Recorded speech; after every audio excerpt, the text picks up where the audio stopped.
De Niamey, capitale du Niger, à Agadez, porte du désert, 950 km cap nord-est. C'est la plus grande route du pays. En voiture, en camion, en bus, on croise toutes sortes d'attelages, de moyens de locomotion, et aussi des troupeaux.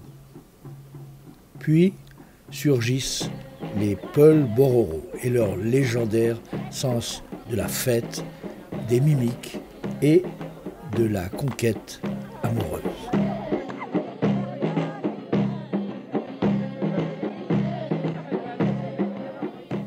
Ici, le dernier mot revient toujours à la femme.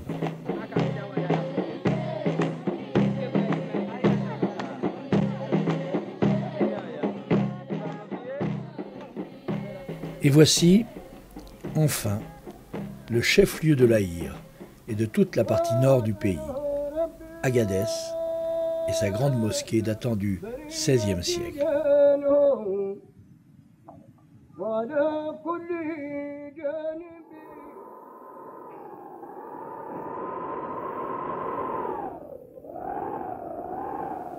Chef de la tribu des Kel Tedele, Abakawa nous ouvre la porte du Sahara. Son regard veillera sur nous tout au long des pistes du désert. Erg Izan, dune de Temet. Au loin, le cirque volcanique de l'Adrar Chiriet.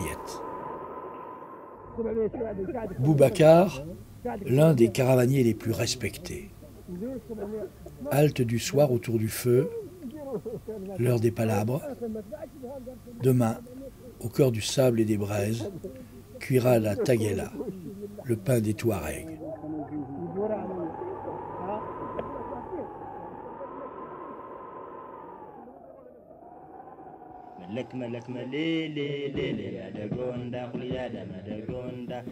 Longue et harassante journée dans les dunes de l'Aïr, tel le port pour les marins, la silhouette du campement apparaît enfin. Les nomades avancent comme des princes, mais dormiront à l'abri de simples bâches, comme tout le monde.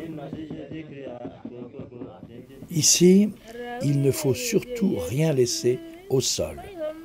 Hors de portée des animaux, voici le garde-manger, et voici, dans son berceau de peau de chèvre, la petite Djemila.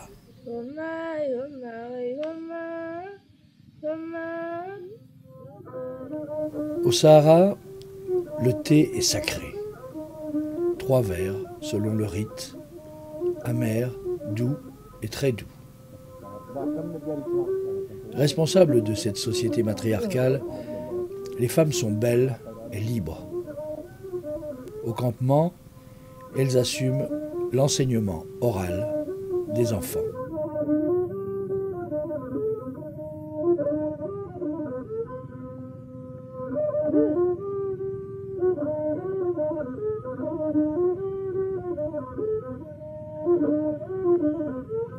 Quelques Touaregs, nomades, eux aussi, viennent épisodiquement proposer leur pain de sel en provenance de Bilma.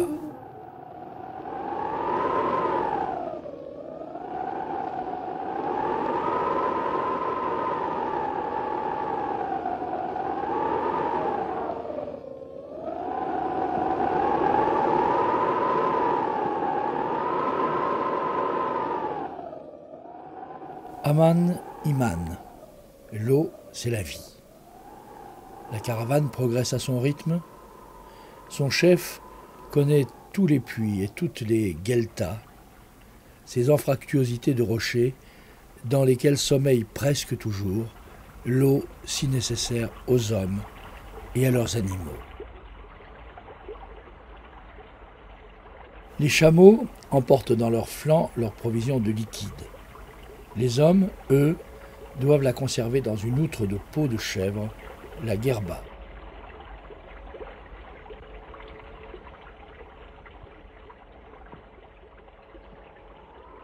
À la lisière du Ténéré, on voyage parfois pendant plus d'une semaine sans trouver d'eau.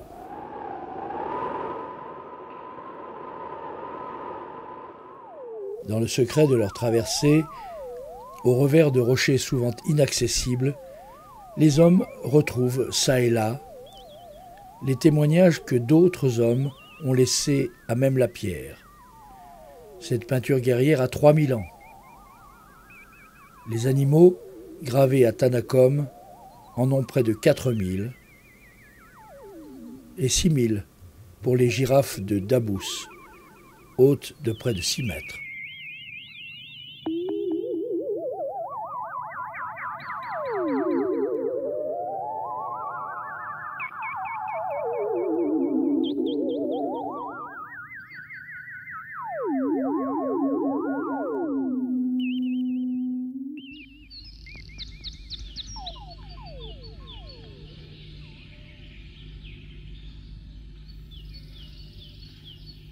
Encore plus à l'est, au-delà du Ténéré, le plus grand désert du monde, voici le pays Kanuri.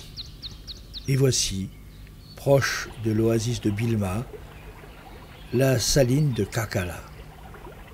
C'est ici qu'est produit tout le sel nécessaire au Sahel et au monde nomade.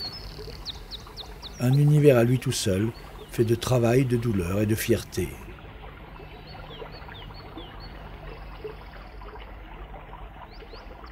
Lourds d'une trentaine de kilos, les champignons de sel, agglomérés et séchés, partent ensuite pour un long, très long voyage.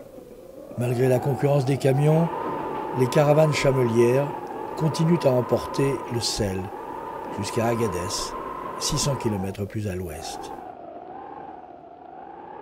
Mais cet univers est sans doute appelé à disparaître, comme a disparu voilà 40 ans déjà le légendaire arbre du Ténéré, renversé par un camion libyen. Il était le seul à 400 km à la ronde. Ici, la nuit qui tombe s'étend désormais sur une éternité en danger.